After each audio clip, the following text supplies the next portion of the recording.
So I'm Carly, and this is Jan, a McDonald. and we are a mother-daughter Yes, dream team. yes, I work for the UK's national charity, the Stroke Association, and we so supporting people affected by stroke is a big part of my life and our life, and we do a lot to try and raise awareness about aphasia. Yeah. So the title of our presentation today is Aphasia. So we are Positive. it's such a hard word to say anyway. So we're talking about living positively, because I think if there's one word that described Jan, it would be Positive.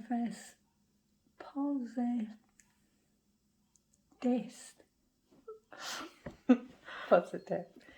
And so we're going to talk about how you've lived your life since your stroke. Yeah. And then maybe give some little tips and pointers along the way.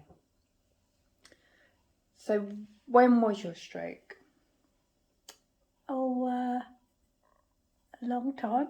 Do you want to... So we've got pen and paper in front of us always. Comes in useful.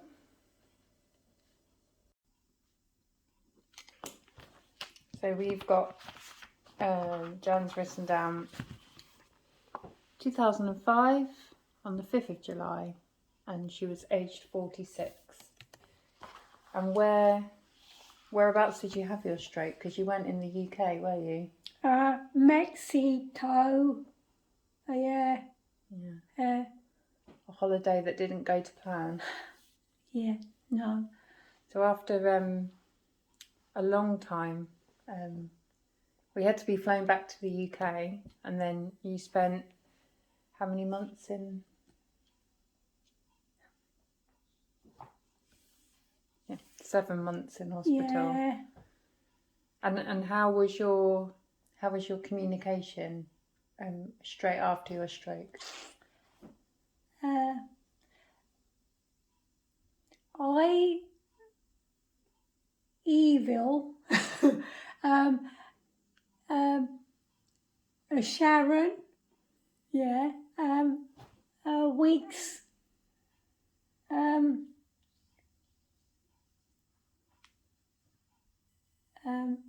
here, Yes and no. yeah, So you basically said evil, yeah, Sharon, yeah, who was a friend, and yes and no, but often yes and no weren't necessarily in the right order.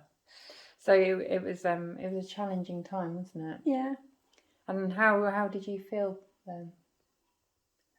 oppressed, why me,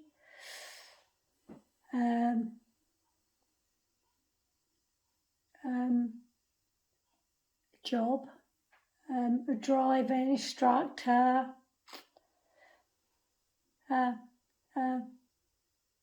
oh, yeah, A lot of impact on your life. yeah, yeah. So today we're talking about aphasia, which is the damage to the language part of your brain that's affected your communication. But the stroke's also left you with some physical disability. So you've got some right-sided weakness, haven't you? But you walk. Yes. And drive and live completely independently, actually. So Yeah. But then you started to be supported by the Stroke Association. Yeah. And you met lots of other stroke survivors. And I think that was the turning point for you. Yeah. Yeah. Mandy helped a lot. Yeah. Yeah, you went to groups that were specific for people with aphasia, and there was a lot of other working age people, wasn't there? Yeah. And I think that really helped you, definitely. So just so people get an idea, I mean, it's probably been quite obvious in the way that we're talking, but what things do you still find quite tricky with your communication? Phoning or a friend, yes, or yeah. So it's hard to communicate without the without pen and paper. Yeah. So you don't have fluent speech. No. But you have a lot of words now, don't you? Head. Right here. I can't. Words are coming out. Are tricky. Yeah. Yeah. You've got it in your head. Yeah. Formed. Yeah. And it's the getting it out part. Yeah. And that's kind of one of the biggest things you always want to impart on people, isn't it? That having aphasia doesn't have any impact on your intelligence. Yeah. It's all going on. As writing, here, reading, no. Yeah, reading's challenging for you, isn't it? No, so you can pick out key words. Yeah. If it's written in a clearly. Yeah. But paragraphs, it's a bit challenging. So mainly your difficulties are expressing yourself. But sometimes if there's a lot going on, too many noises, yeah. it's sometimes hard for you to take in speech as well, isn't it? Yeah. So what things help you to communicate?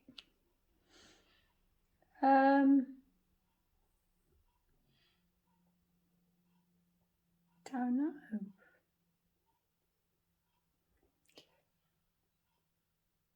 So I definitely think you're a patient person.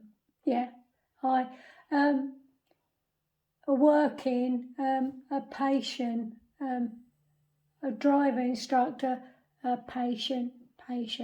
Yeah. It was ingrained in you already, wasn't it? Yeah.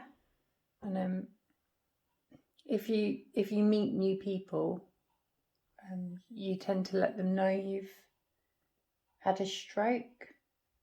So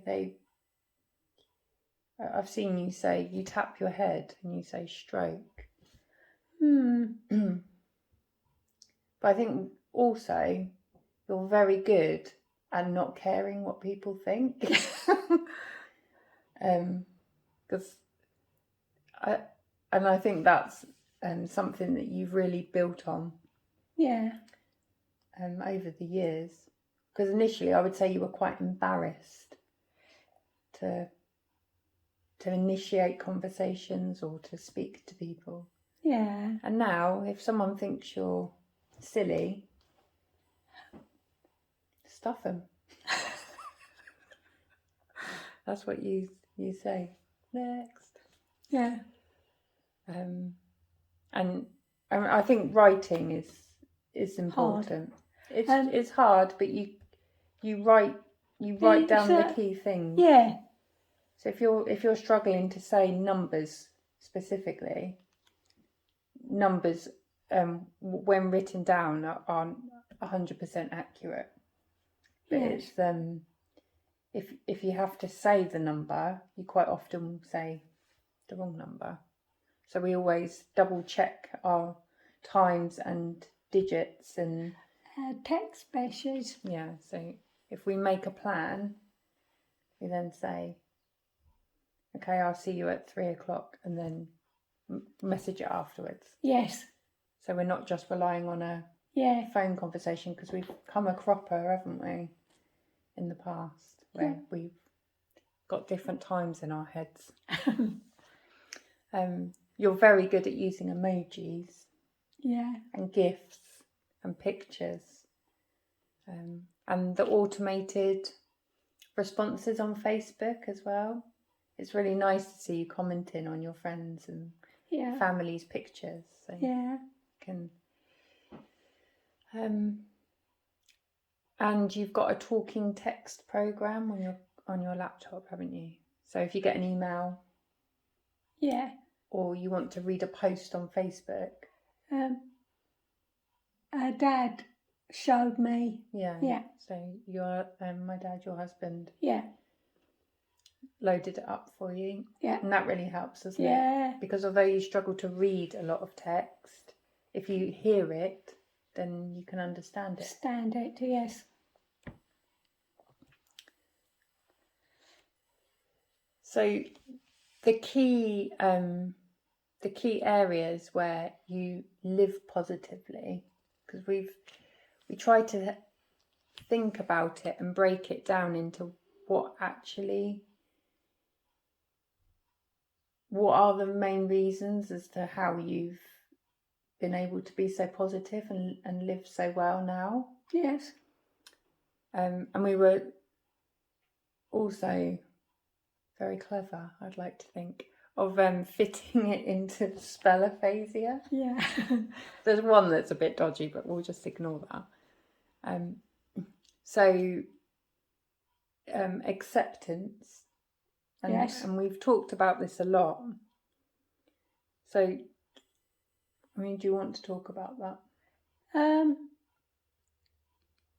Alive. Yeah. Alive. Who knows? Yeah. Yeah. So Patience. So with acceptance, you've fully accepted Yes. what happened. That it's, there's no rhyme. We believe there's no rhyme or reason to it. It's just life, and Yes. it's really hard. And I think it was hard to accept, because you said at the beginning, you were like, "Why me?" But until you accept that it's not gonna, can't change it. Yeah. Yeah. And we've also spoken about patience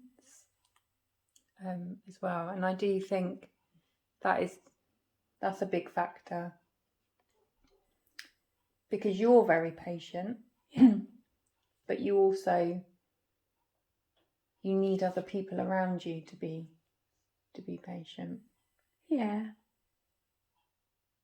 Yeah. Yeah.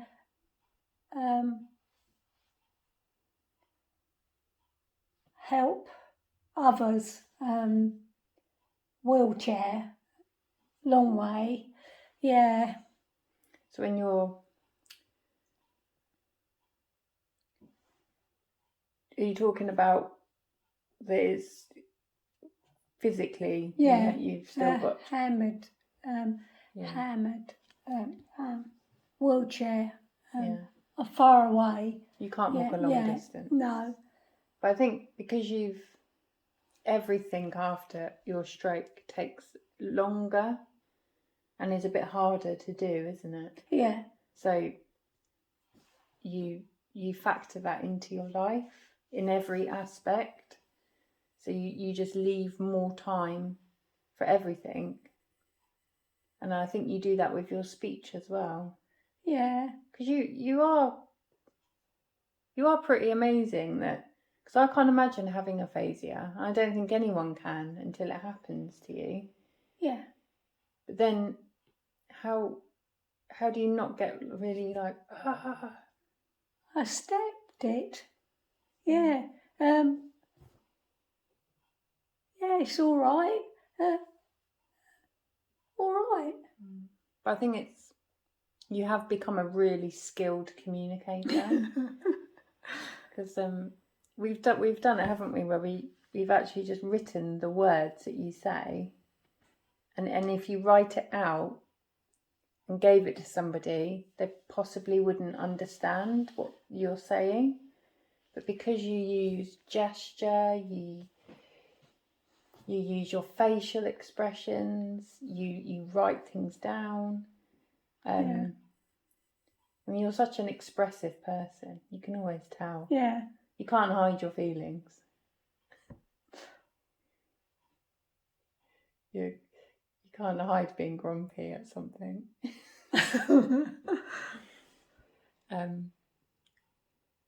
So after patience and the way that you conduct your life and the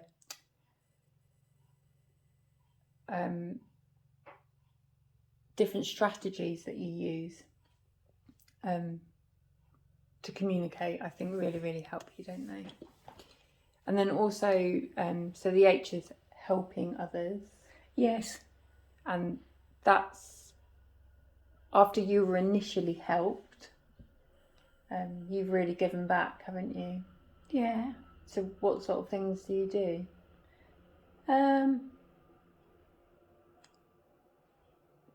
I don't. So, helping people. Praise. All right. Yeah.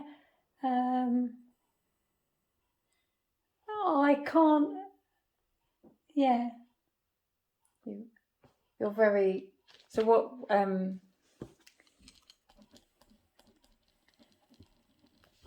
What are you? Oh, volunteer. Yeah. Yeah.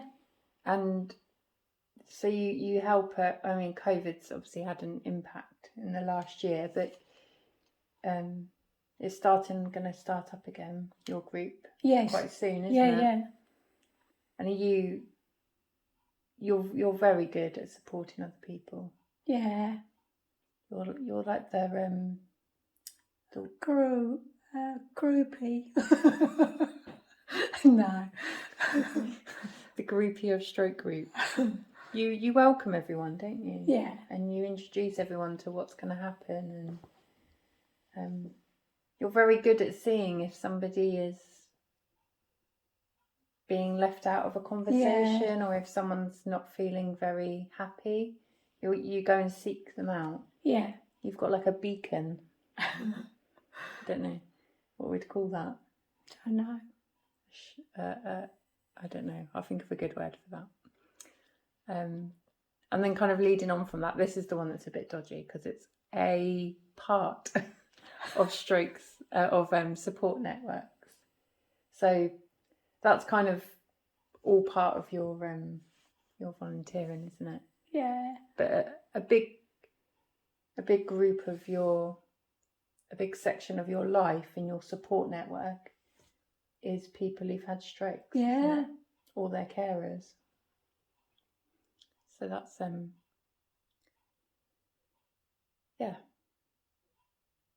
well, massively been helpful to you, because I don't think you'd have half the confidence. No. Now, if you hadn't of and you meet people in smaller groups and have like conversation mornings where you practice chatting, and then you have bigger social groups, you have dinners out. It's a lot of eating involved, isn't there? Yes. And the S is supporting research. So you've done a bit of that lately, haven't you? Yeah.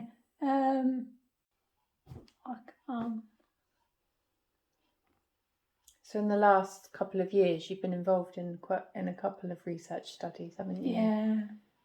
But it was of a benefit to you because it actually was all about telling stories to improve your language. Yes. And I think you've got much better at telling stories. Yeah.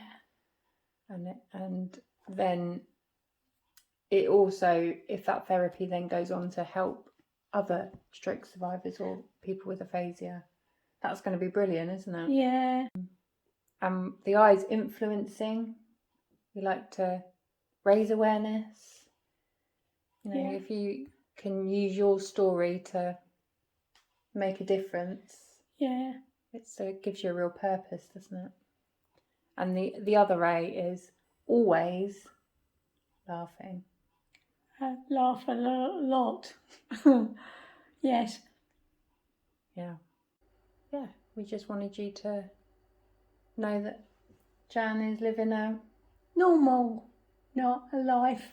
normal life. Yes. Whatever normal is, you're living it. Well, thank you for listening to us today. And